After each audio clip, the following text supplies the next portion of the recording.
Hello friends, அனைவருக்கும் வணக்கம். கதைகள் 360 சேனலுக்கு உங்களை அன்புடன் வரவேற்கும் பவித்ரா விஸ்வநாதன். இன்னைக்கு நம்ம கேட்கக்கூடிய கதை எழுத்தாளர் சுவாதிகா கணேசன் அவர்களுடைய என்னவளின் காதல் புனிதமானது. பாகம் 5, அத்தியாயம் 41.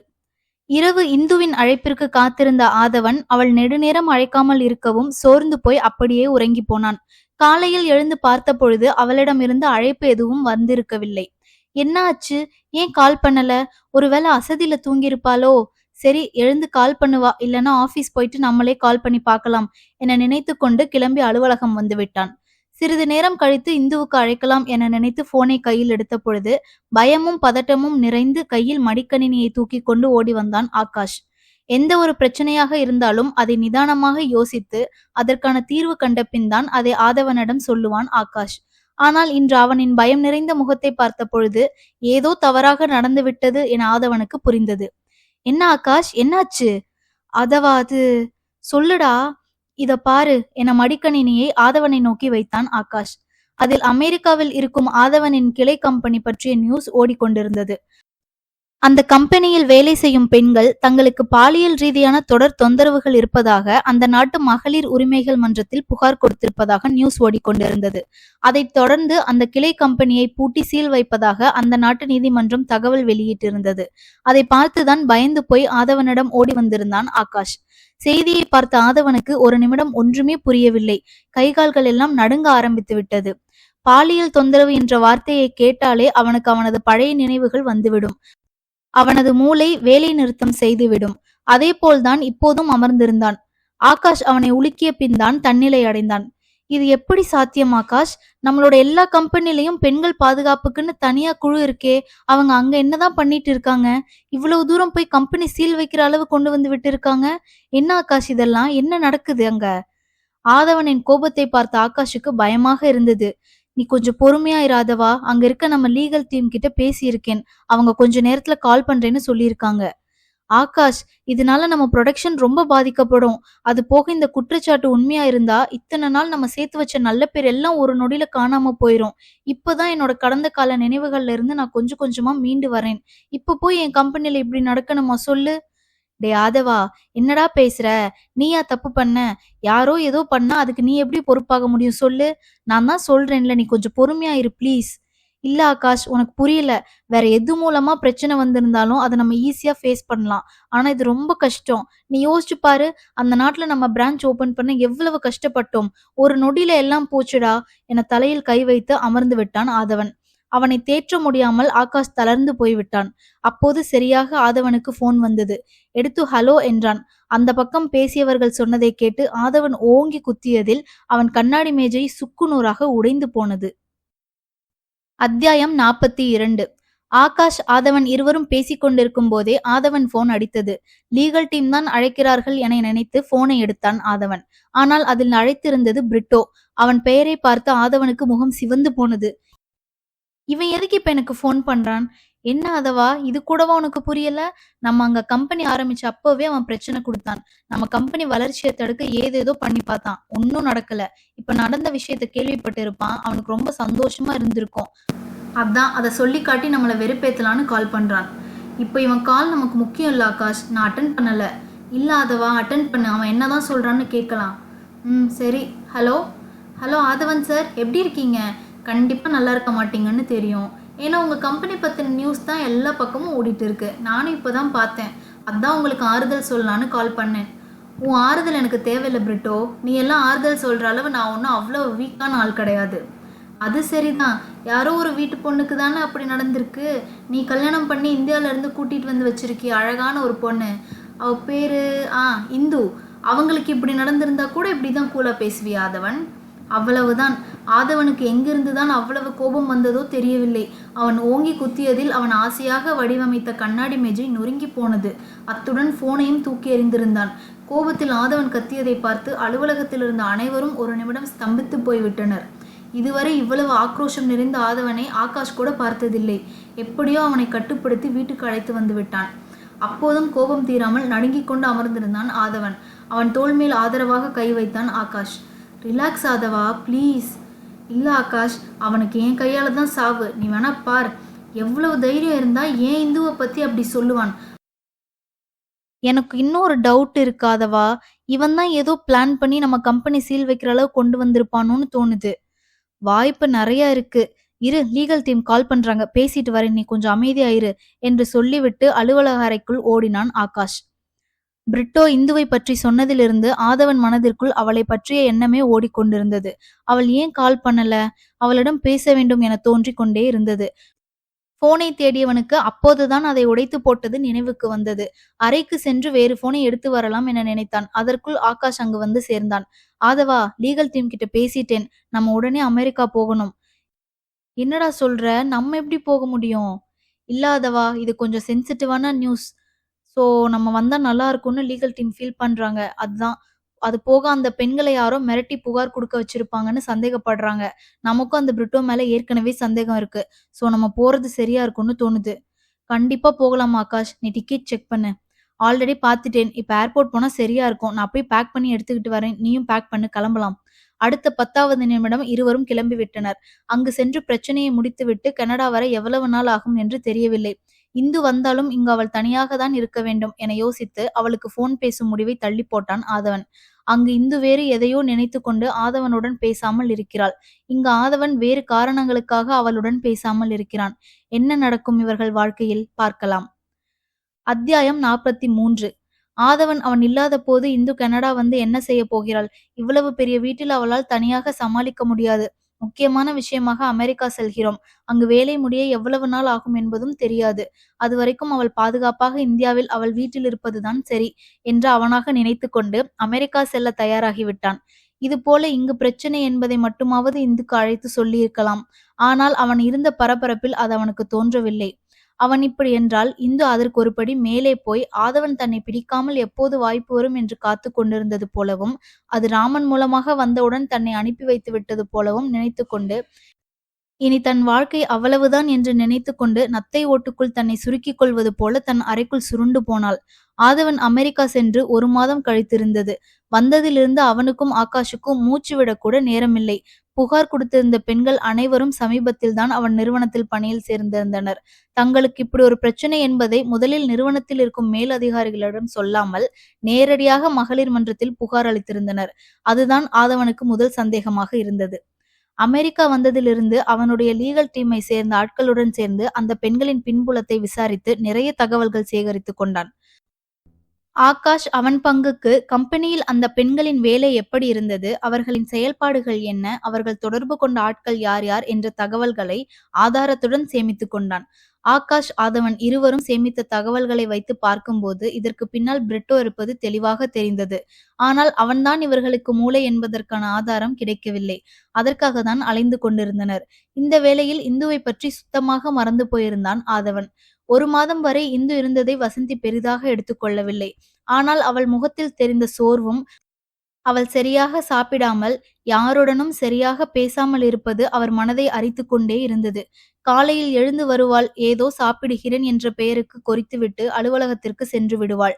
மாலை 7 மணிக்கு மேல்தான் வீட்டிற்கு வருவாள். வந்தவுடன் எதையோ சாப்பிட்டுவிட்டு மாடிக்கு போய்விடுவாள். கடந்த 1 மாதமாக இதுதான் நடந்து கொண்டிருக்கிறது. அலுவலக பிரச்சனைகள் எல்லாம் முடிந்து பழைய நிலைக்கு திரும்பிவிட்டது என்பதை போன வாரம் ஏதோ ஒரு விஷயமாக வீட்டிற்கு வந்த ராமனிடம் கேட்டு தெரிந்து கொண்டார். பிரச்சனைகள் எல்லாம் சரியான பின் கூட இந்து ஏன் கனடா போகாமல் இருக்கிறாள் என தெரியவில்லை. அவள் இருப்பது கூட பெரிய விஷயம் இல்லை. ஆனால் இப்படி எதிலும் ஒட்டாமல் இருப்பதுதான் கஷ்டமாக இருக்கிறது. என்ன செய்வது? அவளிடம் நேரடியாக கேட்கலாமா என்று யோசித்துக் கொண்டிருந்த பொழுதுதான் வித்யா வந்திருந்தாள். கும்பிட போன தெய்வம் குறுக்கே வந்தது போல இருந்தது வசந்திக்கு. இருவரும் 1 வயது பெண்கள் தானே. வித்யா கேட்டால் கண்டிப்பாக இந்து மனதில் இருப்பது வெளியே வரும் என யோசித்து வித்யாவிடம் இந்து நிலை குறித்து சொல்லி விசாரிக்கும்படி சொன்னார். ஆண்டி, நீங்க நினைக்கிற மாதிரியெல்லாம் எதுவும் இருக்காது. நான் 2 வாரத்துக்கு முன்னாடி பார்த்தப்ப கூட இந்து என்கிட்ட நல்லா தான் பேசிட்டு இருந்தா. நீங்க தான் ஏதோ தேவையில்லாததெல்லாம் யோசிச்சு மனசை போட்டு குழப்பியிருக்கீங்க போல. அப்படியா? நீ 2 வாரத்துக்கு முன்னாடி தானே அவளை பார்த்த. இப்ப போய் பாரு. அப்புறம் வந்து என்கிட்ட இதை சொல்லு, சரியா? சரி, நான் போய் பார்த்துட்டு வரேன் என்று சொல்லிவிட்டு மாடியில் இருக்கும் இந்து அறைக்கு சென்றாள் வித்யா. அங்கு இந்துவை பார்த்தவள் அதிர்ந்து போய்விட்டாள். அத்தியாயம் 44. வித்யா மாடிக்கு வந்த பொழுது இந்துவின் அறை திறந்துதான் இருந்தது. அறைவாசலில் நின்று பார்த்த பொழுது வெளியில் இருந்த சூனியத்தை வெறித்தபடி பால்கனியிலிருந்து ஊஞ்சலில் தலை சாய்த்து அமர்ந்திருந்தாள் இந்து. கண்களில் கண்ணீர் மட்டும் வடிந்து கொண்டிருந்தது. வித்யாவுக்கு ஆச்சரியமாக இருந்தது. 2 வாரத்திற்கு முன் பார்த்தபொழுது கூட நன்றாகத்தான் இருந்தாள். ஆனால் கனடாவில் இருந்து வந்த பொழுது இருந்த பூரிப்பு இப்போது இல்லை. ஆனால் இன்று படு மோசமாக இருந்தாள். வசந்தி சொன்னது உண்மைதான் போல. கழுத்தில் இருந்த தாலி செயினை தவிர அவள் உடலில் எந்த ஆபரணமும் இல்லை. எதையோ பறிகொடுத்தவள் போல அமர்ந்திருந்தாள். வித்யா அறைக்குள் வந்ததை கூட அறியாமல் சலனமில்லாமல் அமர்ந்திருந்தாள். இந்து என இருமுறை அழைத்த பின்தான் சுய உணர்வுக்கு வந்தாள். வேகமாக கண்களை துடைத்துக் கொண்டு வரவே மாட்டேன் என்று பிடிவாதம் பிடித்த புன்னகையை வரவழைத்து கொண்டு எழுந்து நின்றாள். வா வித்யா, என்ன இந்த நேரத்துல இந்த பக்கம்? வித்யா முகத்தில் எதையும் காட்டாமல், ஒண்ணுமில்ல இந்து, இன்னைக்கு டே ஆஃப் தான், அதான் இந்த பக்கம் ஒருத்தர் பார்க்க வந்தேன், அதான் அப்படியே ஆன்ட்டிய பார்த்துட்டு போலான்னு நினைச்சேன். நீ ஆபீஸ் போகலையா? போயிட்டு வந்துட்டேன் வித்யா, பெருசா ஒர்க் ஒன்றும் இல்லை, அதான். ஓ சரி சரி. அம்மா, ஏன் உன் கண்ணெல்லாம் இப்படி உள்ள போயிருக்கு? நைட்டெல்லாம் அண்ணா கிட்ட கடலை போட்டா இப்படித்தான் இருக்கும் இந்தோ. ஏன் வித்யா, நீ டாக்டர் தானே? நைட்டு தூங்காம இருந்தா மட்டும்தான் கண்ணெல்லாம் இப்படி ஆகுமா சொல்லு? உனக்கு என்ன கேட்கணும் என்கிட்ட வெளிப்படையா கேளு. சரி இந்து, நீ ஏன் இப்படி இருக்க சொல்லு. உன் முகமே சரியில்லை. கனடால இருந்து வந்தப்போ உன் முகத்துல இருந்த தேஜஸ் இப்போ இல்ல. உடம்பும் இழைச்சு போயிருக்க. உனக்கு என்னதான் பிரச்சனை சொல்லு. இரு வரேன் என்று சொல்லிவிட்டு போய் அரைக்கதவை சாத்து விட்டு வந்தாள். ஏன் கதவை சாத்துற இந்து? அம்மாக்கு தெரிய வேண்டாம் வித்யா, அதான். ஆண்டிக்கு தெரிய வேண்டாமா? என்ன இந்து, ஏதாவது பிரச்சனையா? பெருசா ஒன்னும் இல்ல வித்யா, உன் அண்ணனுக்கு என்ன பிடிக்கல, அதான், வேற ஒன்னும் இல்ல. இந்து சொன்ன விஷயம் வித்யாவுக்கு புதிதாக இருந்தது. இது அண்ணன் உன்கிட்ட சொன்னாரா? வித்யா, சில விஷயங்கள் சொல்லிதான் புரியணும்னு இல்ல, செயல்கள் கூட நமக்கு புரிய வைக்கும். சரி, அண்ணா அப்படி என்ன பண்ணார் சொல்லு. எப்போ இந்தியால இருந்து என்ன வர சொல்லுவாங்க அப்படின்னு வெயிட் பண்ணிட்டு இருந்தாரு. கூப்பிட்ட உடனே என்ன அனுப்பிச்சு வச்சுட்டார். அது போதாதா அவருக்கு என்ன பிடிக்கலன்னு தெரிஞ்சுக்க? இந்து, நீ சொல்றது சுத்த முட்டாள்தனமா இருக்கு. இங்க கம்பெனி ஃபயர் ஆகும்னு அண்ணாவுக்கு தெரிஞ்சிருக்க வாய்ப்பே இல்ல. உனக்கான தேவை இங்க இருக்குன்னு தெரிஞ்ச அப்புறம் தான் உன்னை அனுப்பி வச்சிருக்கார். அது வரைக்கும் அவர் உன்னை அனுப்பலையே. சரி, என் தேவைக்கு தான் அனுப்பி வச்சார், ஆனா ஏன் என்ன திருப்பி வர சொல்லல? உன் வேலை இங்க முடிஞ்சிருச்சுன்னு அண்ணாக்கு நீ தகவல் சொன்னியா இந்து? இல்ல அதை விடு, அவர்கிட்ட நீ கடைசியா எப்ப பேசின அதை சொல்லு. நான் இங்க வந்த அன்னைக்கு பேசினேன். அதுக்கப்புறம் நானும் பேசல, அவரும் பேசல. அதை வச்சுதான் சொல்றேன் அவருக்கு என்ன பிடிக்கல அப்படின்னு. அடி பாவி, அப்ப அங்க நடந்த விஷயம் எதுவுமே உனக்கு தெரியாதா? என்ன விஷயம் வித்யா, அவருக்கு ஏதாவது என கேட்கும் போதே கண்கள் கலங்க ஆரம்பித்தது இந்துவுக்கு. அத்தியாயம் 45. அப்ப அங்க நடந்த விஷயம் எதுவுமே உனக்கு தெரியாதா இந்து? என்ன விஷயம் வித்யா, அவருக்கு ஏதாவது என கேட்கும் போதே இந்து கண்கள் கலங்க ஆரம்பித்தது. ஏ, அண்ணாக்கு எதுவும் இல்ல, உடனே அழுக ஸ்டார்ட் பண்ணாத, அவர் நல்லா தான் இருக்காரு. அவர் இப்ப கனடால இல்ல, யூஎஸ்ல இருக்காரு. அப்படியா? அங்க என்ன வேலை? அவர் அங்க போய் 1 மாசம் ஆச்சு இந்து என ஆதவன் கம்பெனி பிரச்சனை பத்தி எல்லா விஷயத்தையும் இந்துவிடம் சொன்னாள் வித்யா. அதை கேட்டுவிட்டு, பாரு வித்யா, இவ்வளவு நடந்திருக்கு, உனக்கு சொல்லி இருக்காரு, ஆனா என்கிட்ட சொல்லல. இதுல இருந்தே தெரியலையா அவருக்கு என்ன பிடிக்கலன்னு? ஐயோ லூசு இந்து, நீ முழுசா சொல்ல விடு, அப்புறம் நீ பேசு. சரி சொல்லு. அண்ணா அவரா கால் பண்ணி என்கிட்ட எதையும் சொல்லல.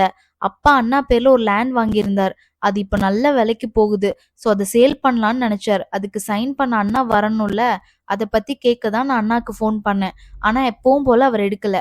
அப்புறம் அண்ணா கூட அந்த லூஸ் ஒன்னு இருக்குமே ஆகாஷ், அவனுக்கு கால் பண்ணேன். முதல்ல அவனும் எடுக்கல. அப்புறம் ஒரு 2 டேஸ் கழிச்சு எனக்கு ஆகாஷ் ஃபோன் பண்ணான். அப்போதான் இந்த விஷயம் எல்லாம் சொன்னான். இன்னும் அவங்க 2 பேரும் கனடா வரல, அமெரிக்கால தான் இருக்காங்க. நான் நேத்து கூட அண்ணாக்கு கால் பண்ணேன், ஆனா அவர் எடுக்கவே இல்ல. அந்த பிரச்சனையில அவங்க ரொம்ப பிஸியா இருக்காங்க இந்து. அதனாலதான் அண்ணா உனக்கு ஃபோன் பண்ணல போல. இது தெரியாம அவருக்கு உன்னை பிடிக்கலன்னு சொல்லி உன்னை போட்டு வருத்திக்கிட்டு இருக்க பாரு. சரி, அவர் ஃபோன் பண்ணலன்னா என்ன, நீ பண்ணி பேச வேண்டியது தானே என்றாள் வித்யா. அதற்கும் இந்து எதுவும் பேசவில்லை, தலை குனிந்து அழுது கொண்டிருந்தாள். இந்து, என்னதான் உன் பிரச்சனை? என்கிட்ட ஏதாவது மறைக்கிறியா? எதுவா இருந்தாலும் சொல்லு, அப்பதானே தெரியும். உங்க அண்ணாக்கு என்ன பிடிக்கலன்னு நான் சொன்னதுக்கு காரணம், அவர் என்ன ஊருக்கு அனுப்பி வச்சதோ இல்ல என்கிட்ட பேசாம இருக்கிறது மட்டும் இல்ல. கல்யாணத்துக்கு முன்னாடியே அவருக்கு இந்த கல்யாணம் பிடிக்கல. 1 வருஷம் மட்டும் என் கூட கனடா வந்து இரு, அதுவும் ஒரு ஃப்ரெண்டு மாதிரி என் வீட்டுல இரு, அப்புறம் நான் உனக்கு டிவோர்ஸ் கொடுக்குறேன், நீ இந்தியா போய் உனக்கு பிடிச்ச வாழ்க்கைய அமைச்சுக்கிட்டு சந்தோஷமா இருன்னு சொன்னாரு. அதனாலதான் நான் இவ்வளவு உறுதியா உங்க அண்ணனுக்கு என்ன பிடிக்கலன்னு சொன்னேன். இந்து சொன்னதை கேட்ட வித்யா தலையை பிடித்து கொண்டாள். இது எல்லாம் எப்போ நடந்துச்சு? கல்யாணத்துக்கு முதல் நாள் நான் உங்க அண்ணனை பார்க்க அவர் தங்கியிருந்த ஹோட்டலுக்கு போனேன். அப்பதான் சொன்னாரு. எனக்கு உன்கிட்ட என்ன சொல்றதுன்னு தெரியல இந்து. அண்ணா ஏன் உன்கிட்ட அப்படி சொன்னாருன்னு எனக்கு புரியல. அப்படி 1 வருஷத்துக்கு மட்டும் உன்னை கல்யாணம் பண்ணிக்கிறதுக்கு அவர் இந்த கல்யாணம் வேண்டான்னு சொல்லியிருக்கலாமே. சரி, அவர் அப்படி சொல்லியும் நீ ஏன் இந்த கல்யாணத்துக்கு சம்மதிச்ச இந்து? நீயாவது கல்யாணத்தை நிறுத்தியிருக்கலாம்ல. அது வித்யா. சொல்லு இந்து, கல்யாணம் விளையாட்டா இருக்கா உங்க 2 பேருக்கும்? இல்ல, எனக்கு உங்க அண்ணாவ பிடிச்சிருந்துச்சு. நான் அவரை லவ் பண்றேன். தடவை அவரை பார்த்த உடனே அவரை ரொம்ப பிடிச்சு போச்சு என்றாள் இந்து. அவளுக்கு என்ன பதில் சொல்வது என புரியாமல் உறைந்து போய் அமர்ந்திருந்தாள் வித்யா. அத்தியாயம் 46. இந்து, அண்ணா ஏன் உன்கிட்ட அப்படி சொன்னார்னு எனக்கு தெரியல. இப்போ உன்கிட்ட சொல்றதுக்கு என்கிட்ட எந்த பதிலும் இல்ல. ஆனா நீ நினைக்கிற மாதிரி கண்டிப்பா என் அண்ணாக்கு உன்னை பிடிக்காம எல்லாம் இருக்காது. நீ இதெல்லாம் போட்டு யோசிச்சு கஷ்டப்படுத்திக்காத. சரியா? நல்லா சாப்பிட்டு ரெஸ்ட் எடு. நான் அப்புறம் வந்து உன்னை பாக்குறேன். சரி வித்யா, பார்த்து வீட்டுக்கு போ. சரி இந்து என்று சொல்லிவிட்டு அறையை விட்டு வெளியே வந்தாள் வித்யா. கீழே வித்யாவை எதிர்பார்த்து அமர்ந்திருந்தார் வசந்தி. அவரிடம் போய் என்ன சொல்வது என்றே அவளுக்கு புரியவில்லை.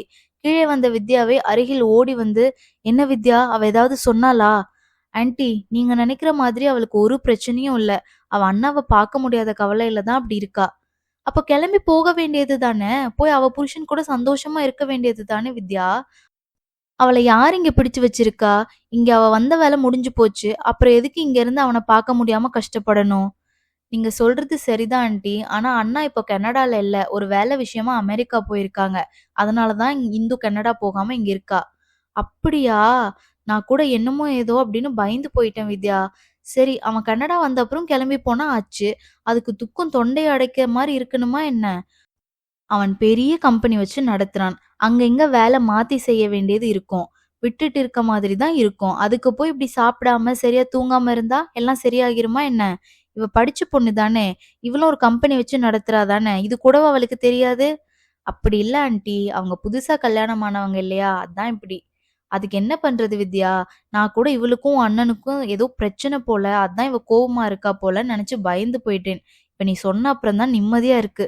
ரொம்ப நன்றி வித்யா. ஐயோ ஆன்ட்டி, இதுக்கு போய் நன்றி எல்லாம் சொல்லிட்டு இருக்கீங்க. சரி, நேரம் ஆச்சு, நான் கிளம்புறேன். இல்ல இல்ல, நீ சாப்பிட்டு தான் போகணும். நான் உன்னை விட மாட்டேன். இல்ல ஆன்ட்டி, அப்பா எனக்காக சாப்பிடாம வெயிட் பண்ணிட்டு இருப்பாங்க. அடுத்த தடவை வர்றப்ப கண்டிப்பா சாப்பிட்டு தான் போவேன். சரியா? சரிடா கண்ணு, பார்த்து பத்திரமா போயிட்டு வா. சரி ஆன்ட்டி, பாய். அவளிடம் சொல்லிக்கொண்டு வெளியே வந்து காரை எடுத்தாள் வித்யா. அவள் மனம் வெகுவாக குழம்பி போய் இருந்தது. ஆதவனிடம் கண்டிப்பாக இதை பற்றி பேச வேண்டும் என நினைத்து அவனுக்கு போன் செய்தாள். வழக்கம் போல அவன் எடுக்கவில்லை. அடுத்து வேண்டா வெறுப்பாக ஆகாஷுக்கு அழைத்தாள். அவன் ஒரு அழைப்பில் எடுத்து விட்டான். ஹலோ, சொல்லுங்க மேடம். என்ன இப்பெல்லாம் அடிக்கடி எனக்கு போன் பண்றீங்க? என் குரலை கேட்காம இருக்க முடியலையா? டேய், எனக்கு இருக்க கோவத்துக்கு நீ இப்படியெல்லாம் பேசிட்டு இருந்த. நீ அமெரிக்கால இல்ல, ஆப்கானிஸ்தான்ல இருந்தா கூட வந்து உன் வாயை கிழிச்சு தச்சிருவேன் பாத்துக்கோ. வித்யா பேசியதை கேட்ட ஆகாஷ் அதிர்ந்து போய் விட்டான். அவள் என்றும் இவ்வளவு கோபமாக பேசியதில்லை. சாரி மேடம், நீங்க ஏதோ கோவமா இருக்கீங்க போல. நான் தெரியாம பேசிட்டேன்.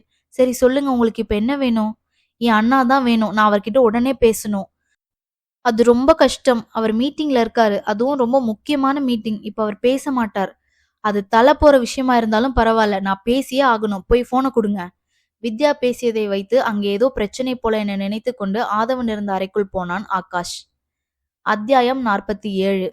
என்னதான் வித்யாவிடம் போனை கொண்டு போய் ஆதவனிடம் கொடுப்பதாக சொன்னாலும் அந்த மீட்டிங் நடக்கும் அறைக்குள் செல்லும் தைரியம் ஆகாஷுக்கு இல்லை. அதிலும் இது மிக முக்கியமான மீட்டிங். அந்த நாட்டின் மகளிர் மன்றத்திலிருந்து விசாரணைக்கு வந்திருந்தார்கள். அது போக இவர்கள் திரட்டிய புகார் கொடுத்த பெண்களின் தகவல்கள், அத்துடன் லீகல் டீம் சேர்ந்து மீட்டிங் நடந்து கொண்டிருந்தது. இந்த நிலையில் உள்ளே போய் ஆதவனை தொந்தரவு செய்வது சரியா என யோசித்துக் கொண்டே உள்ளே சென்றான் ஆகாஷ். நல்ல வேளையாக மீட்டிங் முடியும் தருவாயில்தான் இருந்தது. ஆகாஷ் உள்ளே வந்தவுடன் கண்டிப்பாக ஏதோ முக்கியமான விஷயமாக தான் இருக்கும். இல்லை என்றால் வரமாட்டானே என நினைத்து கொண்டான் ஆதவன். என்ன ஆகாஷ், எதுக்கு வந்த? அது வித்யா லைன்ல இருக்காங்க. உன்கிட்ட ஏதோ முக்கியமான விஷயம் பேசணும்னு சொன்னாங்க. வாட்? இத சொல்லதான் உள்ள வந்தியா? இப்ப என்னால பேச முடியாது, வெளியே போ. ஆதவா, நான் அவங்க கிட்ட சொன்னேன் நீ முக்கியமான மீட்டிங்ல இருக்கேன்னு. ஆனா அவங்க அதை விட முக்கியமான விஷயம் உன்கிட்ட பேசணும்னு சொன்னாங்க. நான் என்ன சொன்னாலும் அவங்க கேக்குற மாதிரி தெரியல. அதான் உள்ள வந்தேன். இன்னும் அந்த லேண்ட் பத்தின விஷயத்த அவங்க விடல போல என நினைத்து கொண்டு, சரி 2 மினிட்ஸ் வெயிட் பண்ண சொல்லு, மீட்டிங் முடிய போகுது, நான் வெளியே வந்து பேசுறேன் என்றான். ஓகே என்று சொல்லிவிட்டு வெளியே வந்து ஹலோ என்றான் ஆகாஷ். அண்ணா. வித்யா வெயிட், நான் ஆகாஷ் தான் பேசுறேன். ஒரு 2 மினிட்ஸ், மீட்டிங் முடிய போகுது. ஆதவன் வெளியே வந்து உங்களுக்கு கால் பண்றேன்னு சொன்னான். நான் உங்ககிட்ட தெளிவா தானே சொன்னேன் அவர்கிட்ட உடனே பேசணும்னு. இப்ப வந்து இப்படி சொல்றீங்க? உங்களுக்கு அறிவே இல்லையா? கோபத்தில் பொரிய ஆரம்பித்து விட்டாள் வித்யா. ஸ்டாப் இட் வித்யா. போனை எடுத்துட்டு உள்ள போனா அவன் திட்டுறான். கொண்டு போய் குடுக்கல அப்படின்னு நீங்க திட்டுறீங்க. என்ன பார்த்தா உங்க 2 பேருக்கும் எப்படி இருக்கு? அப்படி என்னதான் உயிர் போற விஷயம் சொல்லக்கூடாதா? ஆமா, உயிர் போற விஷயம்தான். இந்துவ பத்தி அண்ணா கிட்ட பேசணும். இந்துவ பத்தியா?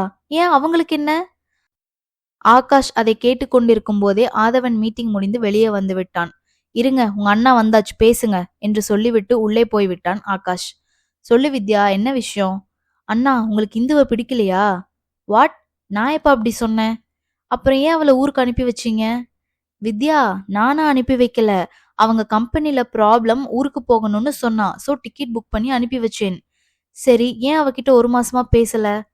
உனக்கு இங்க நடந்த பிரச்சனை தெரியும் தானே? நான் அதுல பிஸியா இருக்கேன். எனக்கு யார்கிட்டயும் பேச சுத்தமா நேரம் இல்ல. மத்தவங்க கிட்ட கூட பேச வேண்டான்னா, ஆனா இந்து கிட்ட கூடவா பேச முடியல? நீங்க சொல்றது உங்களுக்கே சரியா படுதா? மத்தவங்களும் இந்துவும் ஒண்ணா சொல்லுங்க? அவள நீங்க உங்க மனைவியா நினைக்கலையா? உங்களுக்கு வர பிரச்சனைகளை நீங்க அவகிட்ட ஷேர் பண்ண மாட்டீங்களா?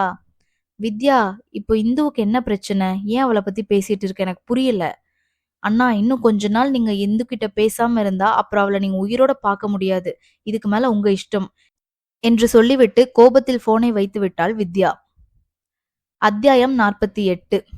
நீங்க இன்னும் கொஞ்ச நாள் இந்து கூட பேசாம இருந்தா அவளை உயிரோடவே பார்க்க முடியாது. இதுக்கு மேல உங்க இஷ்டம் என்று சொல்லிவிட்டு போனை வைத்து விட்டாள் வித்யா. ஹலோ, ஹலோ வித்யா என அந்த இடம் அதிர கத்தினான் ஆதவன். பின் வித்யாவுக்கு அழைத்தான். ஆனால் அவள் எடுக்கவில்லை. ஆதவனின் அலட்சியமான பதிலில் கடுப்பாகி போய்தான் போனை கட் செய்தாள் வித்யா. அதனால் அவன் அழைப்பை ஏற்கவில்லை. திரும்ப திரும்ப அழைத்து கொண்டே இருந்தான். ஒரு கட்டத்திற்கு மேல் அவன் அழைப்பை நிராகரித்தால் அவனுக்கு கண்டிப்பாக கோபம் வந்துவிடும் என்பதை அறிந்த வித்யா அந்த அழைப்பை ஏற்றாள். சொல்லுங்கண்ணா. என்ன வித்யா பழக்கம் இது? பேசிட்டு இருக்கும்போது போனை கட் பண்றது? அது மட்டும் இல்லாம திரும்ப கூப்பிட்டா எடுக்க மாட்டேங்கிற? அவ்வளவு திமிரா உனக்கு? ஆமாண்ணா, உங்க கூட தானே பிறந்திருக்கேன். அப்ப உங்ககிட்ட இருக்க திமிரு கொஞ்சமாச்சும் எனக்கும் இருக்கும். வித்யா, நீ ரொம்ப அதிகமா பேசுற. இந்துவுக்கு என்னாச்சு? தெளிவா சொல்லு. நீ அரைகுறையா சொல்றத கேட்டா எனக்கு பைத்தியம் பிடிச்சிரும் போல இருக்கு.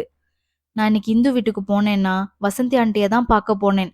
ஆன்ட்டி இந்து வீட்டுல தான் இருக்கா. அவ கொஞ்ச நாளா சரியில்லை. நான் கேட்டா எதுவும் சொல்ல மாட்டா. நீ கொஞ்சம் கேளுன்னு சொன்னாங்க. எனக்கு அவங்க சொன்னதுல நம்பிக்கை இல்ல. இருந்தாலும் போய் பார்க்கலான்னு இந்து ரூமுக்கு போனேன். அங்க அவ எப்படி இருந்தா தெரியுமா? வித்யா, சொல்லு. இந்துவுக்கு என்ன ஆச்சு? அவ நல்லா தானே இருக்கா? அவ நல்லா இல்லன்னா. கண்ணு முகம் எல்லாம் உள்ள போய் ஆள் மெலிஞ்சு போய் பார்க்கவே ஒரு மாதிரி இருந்தா. என்னன்னு கேட்டா உங்களுக்கு அவள பிடிக்கல. அதனாலதான் உங்க அண்ணா என்ன இங்கிருந்து அனுப்பிச்சு வச்சுட்டாங்க. என்கிட்ட பேசுறதும் இல்லன்னு சொல்லி ஒரே அழுக தெரியுமா? ஐயோ! நான் பேசாம இருந்ததுக்கு ரீசன் இந்த ப்ராப்ளம் தான் வித்யா. அவள பிடிக்காம எல்லாம் இல்ல. அது போக நான் அமெரிக்கால இருக்கேன். அவ இந்த நேரத்துல கனடா வந்து என்ன பண்ண போறான்னு தான் நான் அவள வர சொல்லல. அண்ணா, இதெல்லாம் எனக்கு புரியுது. ஆனா அவகிட்ட நீங்க சொன்னா தானே அவளுக்கு தெரியும். சரி, அதெல்லாம் விடுங்க. ஏன் கல்யாணத்துக்கு முன்னாடி அவள 1 வருஷத்துல டிவோர்ஸ் பண்ண போறதா அவகிட்ட சொன்னீங்க? அவ அத நெனச்சு தான் ரொம்ப அழுதுட்டு இருக்கா. என்னால அவள சமாளிக்கவே முடியல தெரியுமா? வித்யா, அது நான் அப்ப இருந்த மனநிலையில சொன்னேன். அதுக்கப்புறம் நான் அத நெனச்சு எவ்ளோ ஃபீல் பண்ணேன்னு எனக்கு தான் தெரியும். எல்லாமே உங்களுக்கு தெரியும்ண்ணா. ஆனா அவளுக்கு எப்படி தெரியும்? அவகிட்ட சொன்னா தானே அவளுக்கு புரியும். அவ உங்கள லவ் பண்றா. ரொம்ப லவ் பண்றாண்ணா. அவளால நீங்க இல்லாம இருக்க முடியல. இத வசந்தி ஆன்ட்டி கிட்டயும் சொல்ல முடியாம, உங்ககிட்டயும் பேச முடியாம அவ கஷ்டப்பட்டுட்டு இருக்கா தெரியுமா? எனக்கு புரியுது வித்யா. எல்லாம் என் தப்பு தான். நான் அவகிட்ட பேசுறேன். ஃபோன்ல எல்லாம் பேசினா சரி வராதுண்ணா. முடிஞ்சா நேர்ல வாங்க. வந்து அவள பாருங்க, பேசுங்க. அதுக்கு முன்னாடி எனக்கு சொல்லுங்க. நீங்களும் இந்துவ லவ் பண்றீங்களா?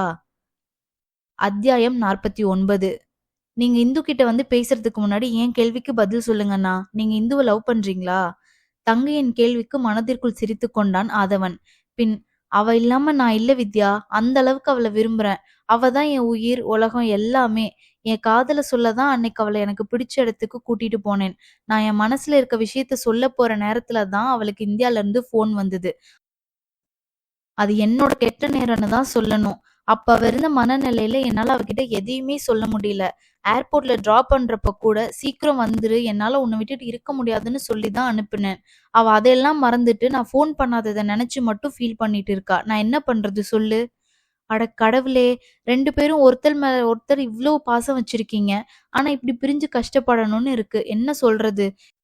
சரி, நீங்க சீக்கிரம் உங்க வேலைய முடிச்சுட்டு இங்க வர முயற்சி பண்ணுங்கண்ணா. கண்டிப்பா வித்யா, அது வரைக்கும் என் இந்துவ கொஞ்சம் நல்லா பாத்துக்கோ. உங்க இந்துவ தானே, பாத்துக்கிறேன். அப்புறம் அண்ணா, ஆகாஷ் கிட்ட போனை கொடுங்க. அவர் இன்னைக்கு திட்டிட்டேன், சாரி கேட்கணும், பாவம்.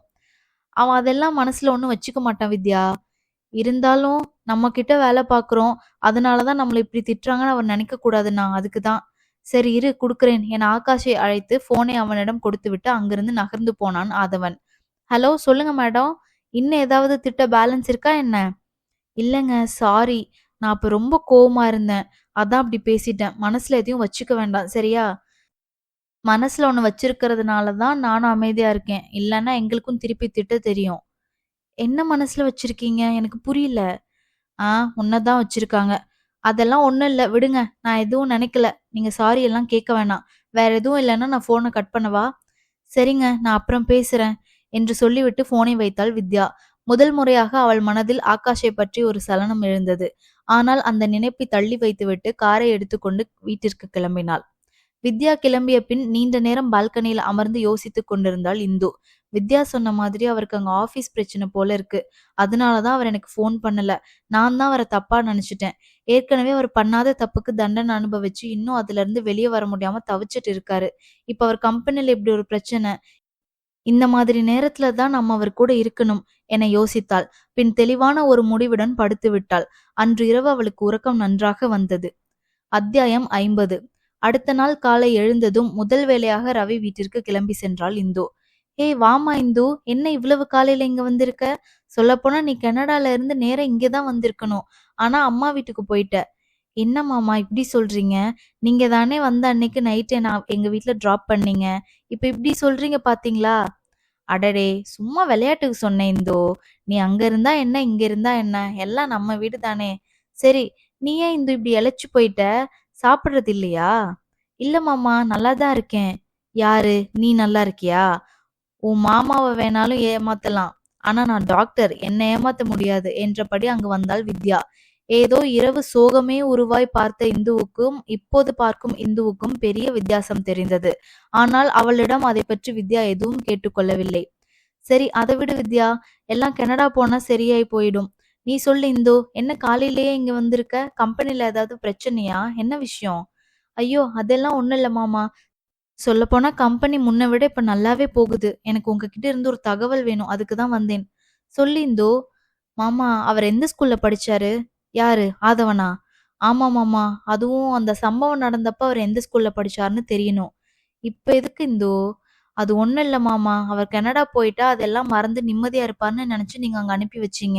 ஆனா அவர் எதையும் இப்ப வரைக்கும் மறக்கல மாமா. அதுதான் தெரியுமே இந்து. அதனால தானே இன்னும் எங்க கிட்ட பேச மாட்டேங்கிறான். இங்க வர்றதும் இல்ல.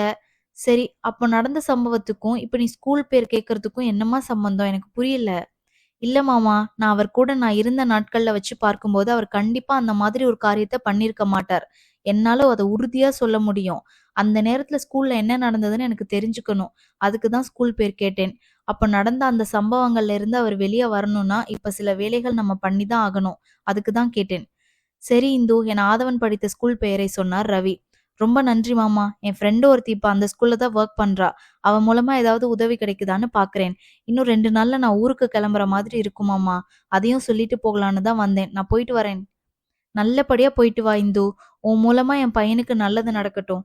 சரி மாமா, பாய் வித்யா. நான் மத்த விவரம் எல்லாம் போன்ல சொல்றேன். ஓகே இந்து, பாய். அதன் பின் இந்து ஆதவன் படித்த பள்ளிக்கு சென்று அவள் தோழியை சந்தித்தாள். அந்த சம்பவம் நடந்து பல வருடங்கள் ஆகியிருந்ததால் அப்போது அங்கிருந்து வேலை செய்யும் ஆசிரியர் ஒருவரை சந்தித்து பேசினார். அதில் புகார் கொடுத்த அந்த மாணவியை பற்றிய பல விஷயங்கள் தெரிய வந்தது. அத்தோடு இப்போது அந்த பெண் இருக்கும் இடத்தையும் தெரிந்து கொண்டாள் இந்து.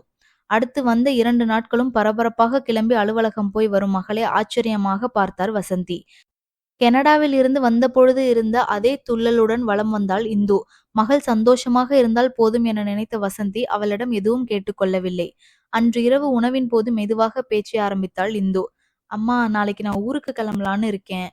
அப்படியா? சந்தோஷமா போயிட்டு வா இந்து. அதையே இப்படி தயக்கத்தோட சொல்ற? அன்னைக்கு வித்யா சொன்னா ஆதவன் கனடால இல்லைன்னு. திரும்பி வந்துட்டானா? இல்லம்மா, இன்னும் அவர் அமெரிக்கால தான் இருக்காரு. அவன் இல்லாதப்ப நீ கனடா போய் என்ன பண்ணுவ இந்து? அதுக்கு இங்கேயே இருக்கலாம்ல. நான் கனடா போகலம்மா, நானும் அமெரிக்கா தான் போக போறேன். என்னால இதுக்கு மேல அவரை பார்க்காம இருக்க முடியாது. அது சரிதான் இந்து. ஆனா அங்க உனக்கு எதுவுமே தெரியாதே. கனடால கூட கொஞ்ச நாள் இருந்திருக்க. அங்க எப்படி? நானும் அது யோசிச்சேன்மா. அப்புறம் ஆகாஷ் கிட்ட பேசி அங்க அவங்க தங்கியிருக்க இடத்தோட தகவல் எல்லாம் வாங்கிட்டேன். என்னால போக முடியாமா? ப்ளீஸ் நீ என்ன தடுக்காத. நான் உன்ன தடுக்க மாட்டேன் இந்து. உன் சந்தோஷம் எங்க இருக்கோ நீ அங்க போறது தான் சரியா இருக்கும். அது உனக்கு தெரியாத இடம்ல. அந்த பயத்துல தான் கேட்டேன். வேற ஒண்ணும் இல்ல. உன்னை உங்க அப்பா தைரியமா தான் வளர்த்திருக்காரு. உன்னால முடியும். நீ போயிட்டு வா இந்து. காலையில எத்தனை மணிக்கு போகணும்னு சொல்லு. உன்னை டிராப் பண்ண நம்ம டிரைவரை வர சொல்றேன். 8 மணிக்கு ஏர்போர்ட்ல இருக்கணுமா? சரி, அப்ப சீக்கிரம் சாப்பிட்டு போய் படுத்து நல்லா தூங்கு. பேக் பண்ணிட்டியா? பண்ணிட்டேம்மா. சரி. அதன்பின் சாப்பிட்டு அறைக்கு வந்த இந்து எடுத்து செல்ல வேண்டிய உடைமைகளை ஒருமுறை சரிபார்த்துவிட்டு ஆதவன் நினைப்பில் உறங்கி போனாள். காலையில் ஒருமுறை ஆகாஷுக்கு அழைத்து கிளம்பி விட்டதாக கூறினாள். அதுக்கு அவன், இந்து, ஆதவனுக்கு மட்டும் நீ அங்கிருந்து தனியா வர்றது தெரிஞ்சா என்ன ஆகும் தெரியுமா? அது இல்லாம உனக்கு நான் தான் உதவி பண்ணேன்னு தெரிஞ்சா எனக்கு கொலை பண்ண கூட தயங்க மாட்டான். இப்ப கூட ஒன்னும் கெட்டு போகல. நேரம் இருக்கு. நீ திரும்பி வீட்டுக்கு போ. இங்க இன்னும் அதிகபட்சம் 1 வாரம் தான் வேலை இருக்கும். நாங்களே இந்தியா வர்றோம். அது வரைக்கும் மட்டும் கொஞ்சம் வெயிட் பண்ணக்கூடாதா? முடியாது. அவரை பார்க்காம இவ்வளவு நாள் நான் தப்பு பண்ணிட்டேன். இனி முடியாது. நான் ஏர்போர்ட்ல தான் இருக்கேன். கண்டிப்பா வரதான் போறேன். நான் வர்றத பத்தி நீங்க அவர்கிட்ட எதுவும் சொல்லாம இருங்க. அது போதும். அவர் உங்களை திட்டாம நான் பாத்துக்கிறேன். சரியா? எனக்கு இன்னும் ஒரு தடவை நீங்க தங்கியிருக்க ஹோட்டல் அட்ரஸ் மட்டும் அனுப்பி விடுங்க. சரி, இதுக்கு மேல நான் சொன்னாலும் நீ கேட்க மாட்ட. நான் அனுப்பி வைக்கிறேன். நீ பார்த்து பத்திரமா வா. விமானத்தில் இருந்த நேரம் முழுக்க ஒரு நொடி கூட யுகமாக கழிந்தது இந்துவுக்கு. அடுத்த 26 மணி நேரத்தில் ஆதவன் தங்கியிருந்த ஹோட்டலுக்கு வந்துவிட்டாள். அறை எண்ணை ஆகாஷ் ஏற்கனவே சொல்லியிருந்தான். கல்யாணத்துக்கு முதல் நாள் சென்னையில் ஆதவன் தங்கியிருந்த அறை முன் நின்ற போது இருந்த அதே படபடப்பு கொஞ்சமும் குறையாமல் இப்போதும் இருந்தது. ஆழ்ந்த மூச்சு எடுத்து அழைப்பு மணியை அழுத்தப் போகும் சமயம் அறைக்கதவை திறந்து கொண்டு வெளியே வந்தான் ஆதவன். இந்த கதையை பற்றிய கருத்துகளையும் விமர்சனங்களையும் மறக்காமல் பதிவிடுங்கள். இந்த கதையின் அடுத்த பாகம் உங்களை விரைவில் வந்தடைய கதைகள் 360 சேனலை லைக் மற்றும் சப்ஸ்கிரைப் செய்யவும். நன்றி.